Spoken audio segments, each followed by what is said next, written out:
Caitlin Clark, by the way, absolutely silenced everybody yesterday. The woke media was all on her.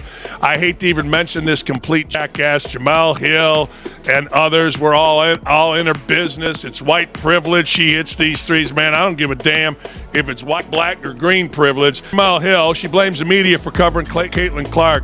She's tremendous on television. What a missed opportunity for the national media to really evaluate who she was as a person. Why? Whereas it feels like our black athletes get the same amount of coverage, whereas for black athletes to get the same amount of coverage or even fair coverage, there has to be something extra beyond basketball. No. You choose to do that. You don't need anything extra. Twitter has turned the WNBA into a daytime soap opera. Caitlin Clark somehow became the villain, with leaked videos, side eyes, and a fight-ready Rhyne Howard in the mix. Jlee Hill is dropping controversial language like no-look passes. Is this basketball or a Bravo reunion? The drama is so intense, it feels like an overtime crossover episode. Buckle up. Jamel Hill. The fact that she believes that Caitlin Clark is receiving more coverage than a lot of the other black players. I don't like that Jamel Hill said this. I feel like she's always looking for an excuse to race bait. That's her whole identity, and I just don't like this. Caitlin Clark is phenomenal. She is just that good. She's setting all types of records, scoring, assists. I mean, she is incredible. So she deserves the amount of coverage. Just when Caitlin Clark's debut couldn't get wilder, Rhyne Howard versus Indiana Fever turns into a 4K gladiator match. Forget basketball, it's Game of Thrones on a budget. Well, guess what? One of the master race baiters from the world of sports, if you still want to say she's involved in the world of sports, is back at it again. I'm talking about Jamel Hill, who is one of the integral reasons why Around the Horn no longer exists on ESPN. The latest episode of Let's See Who Can Body Slam Caitlin Clark Without Getting Ejected. Live from a hardwood floor in America, how the internet doing what it does best. Calm, respectful debate. Just kidding. They lit it on fire and tossed it into a volcano. One person that's been definitely weighing in on this Caitlin Clark drama has been Jamel Hill. This is season 2 of Caitlin Clark and the Fever, and now we have a new Jamel Hill rant. She is one person that's been pretty vocal about everything. The injury situation, now this Rhyne Howard thing, which I thought was not a big deal whatsoever. Reported on it yesterday. She did kind of get into Caitlin Clark's head, kind of psyched her out. I believe that's why Caitlin Clark played so bad. But some new footage has emerged of the... So what happened this time? During a routine sideline moment, Rhyne Howard went full Secret Service on Caitlin Clark, pressuring her like she was guarding classified info. Then came the viral moment, either caught on mic or decoded by 47 million internet lip readers. In Atlanta, I'm not afraid of you. Caitlin Clark taking it back, and you can see the hold there. Then Rhyne Howard doesn't like that. And there's some words between the two players as Naz Hillman quickly comes over and gets her bestie out of the scuffle. In case you were wondering, that line was basically the WNBA equivalent of slapping someone with a velvet glove in 18th century France. Duel anyone? Enter Jamel Hill, like a wrecking ball dipped in lighter fluid, just as the smoke starts to clear. Hill says it's all just healthy competition. You know, the kind that includes deliberate bumps, body checks, and the occasional mind game. We're going to be talking about something that was an interesting one. It was a really, really interesting one, and it was the kind of interactions between Rhyne Howard and Caitlin Clark. And we're going to be honest, Rhyne Howard 100% got the better. Rhyne Howard, no ifs, ands, or buts about it, got the better of Caitlin Clark today on both ends of the floor. But these were some hilarious responses. So, Caitlin Clark and Rhyne Howard get into it here. So Rhyne Howard he was fouling Caitlin Clark the whole game, and is going into Caitlin Clark coming back to Rhyne Howard. Caitlin Clark isn't the target, just in her character development era, where she snubbed 1 minute and overprotected the next. Jamel Hill hinted it's about race, suggesting her popularity ties to being white, not just the face of a league craving attention. Her fans cheered. Meanwhile, others wondered if Hill's even watching the same game or just firing off crayon-drawn hot takes. I have to talk about this, the post from Brittany Griner, and one thing I don't understand is that, like, there is some kind of flimsy evidence, I guess. Like, I'm not we're not lip readers. We're not lip readers. She probably says trash. Like, it sounds like she has said. It looks like what it apparently says is effing. Let's talk about this absurd world we live in, where Caitlin Clark can drop 30 points but still get called out for breathing too loud near someone. The coaching, it's like WWE meets basketball. Amber, full court press her till she questions life, or Jada, accidentally hip check her to the third row. The goal is clear: stop Clark, stop the Indiana Fever. But this isn't defense, it's an exorcism. In July, she swatted like a mosquito, tangled up like it's Mission Impossible, and still dribbling up the court.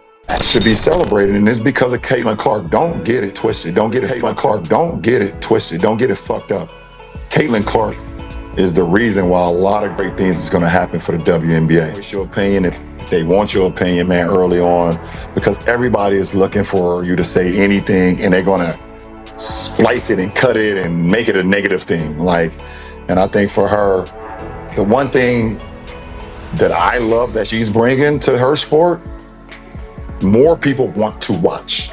More people want to tune in. I saw for the first time that they had a chartered. Yet the media just shrugs, saying, "Meh, that's basketball," whenever a player gets roughed up. Really? I never needed a mouthguard to avoid biting my tongue in a headlock.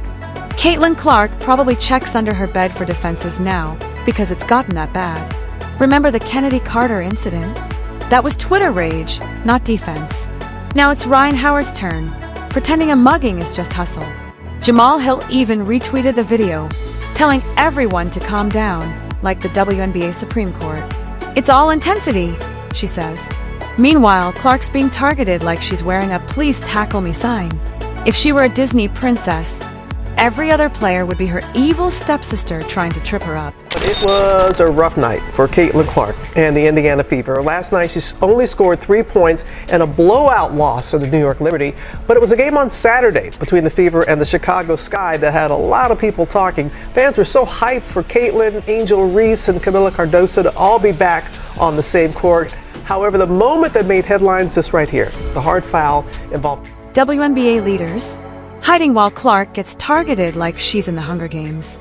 She didn't choose the spotlight, the league did. But now, fame means open season. Meanwhile, the commissioner's on vacation, and player safety feels like an afterthought. And it was the ticky-tack fouls, and again, Caitlin Clark doing a little bit of an acting job. Not sure if that was actually a foul, but again, that's for the ticky-tack fouls that we were talking about earlier. Is literally driven so many eyeballs to the game. Like they ain't flying commercial, they're flying charter. They're gonna make more money. They're playing on ESPN consistently. People are actually talking about it. Now they talk about it through the vein of Caitlin Clark. You're never gonna hear a topic on ESPN discussed that doesn't involve Caitlin Clark somehow. Beating Clark into submission? Worst idea since the Cats remake. It won't work. If she gets hurt or leaves, the WNBA loses its golden goose. She'll head to Europe, scoring 50 points a game with real basketball skills. Millions of fans came for her, buying tickets and jerseys to watch her play, not get body slammed like WrestleMania rookies. If she leaves, it's not just a player gone, it's a mass exodus. The league will wonder why no one's watching their nail-biters anymore. Clark's no princess to be overprotected, but normalizing attacks as defense, that's hockey, not basketball. Clark's treatment by other players on the court is just getting to be egregious. Because as we saw Kennedy Carter, she hip-checked Caitlin Clark from behind, at the same time calling her the B word. You could see Angel Reese over on the sideline cheering. This is treatment that Caitlin Clark is receiving for very specific reasons. I think we really need to focus on the race part of all of this, because I do believe that if Caitlin Clark were this amazing and she were not white, nobody would have an issue with it. They probably would be propping her up, celebrating her greatness. And another question that I keep asking myself when reading the coverage on this is what would happen if the roles were Clark should be challenged, but this isn't competition, it's personal vendettas. She's not asking for protection, just playing hard. But using her as a punching bag? That's wrong. The league, players, and coaches need to stop the nonsense and treat players like assets, not cannon fodder.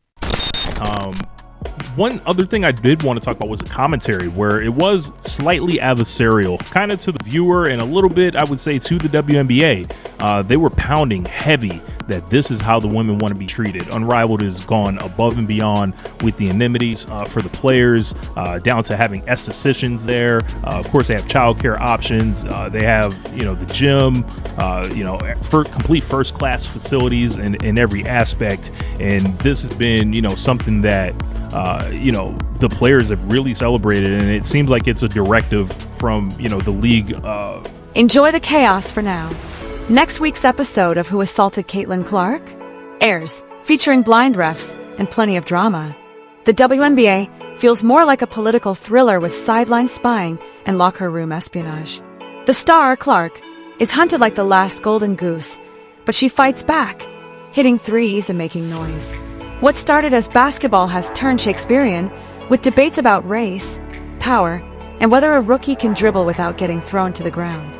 And when Clark shows fire, suddenly Twitter sociologists are spotting microaggressions between layups. Clark had another, whatever you want to call it, confrontation in a WNBA game. Like, why is this happening? The Caitlin Clark phenomenon is one that I got wrong. I never really thought that Caitlin Clark would make the difference that she has in college basketball or in the WNBA. What other sports analogies are out there that are in any way similar to the impact that one individual has had on a larger sporting unit? Then Jemele Lee Hill storms in, swinging her hot takes like a wrecking ball, calling it healthy competition. But when every game ends with Clark bumped, snarled at, and almost body slammed, it's not competition, it's targeted warfare. Clark didn't sign up for a revolution, she got hazed. The league might as well give her a Kevlar vest and waiver. Teams treat guarding her like a Game of Thrones quest. Sweep the leg, block her with all your weight, and throw the fiercest death stares. Coaches are basically running CIA-level defense plans. The last game, Rhyne Howard of the Atlanta Dream, she got in the face and tried to go after Caitlin Clark. Now, to Caitlin Clark's credit, she turned around and looked at her and said, "You don't scare me. You don't scare me." Caitlin Clark's getting fed up. And that's good. We know she put about 10 pounds of muscle on in the offseason. But nonetheless, these people want to try to tell you this is not about race? Stop the nonsense. What's the WNBA doing? Exactly nothing. Probably too busy hosting brunches. When your league's biggest star is targeted like she owes rent, it's time for leadership to do more than passive-aggressive tweets about letting players play. We're supposed to call this good defense, but Clark can't even play a quarter without getting elbowed into the popcorn vendor. At this rate, she'll need a therapist and bodyguard before the All-Star game.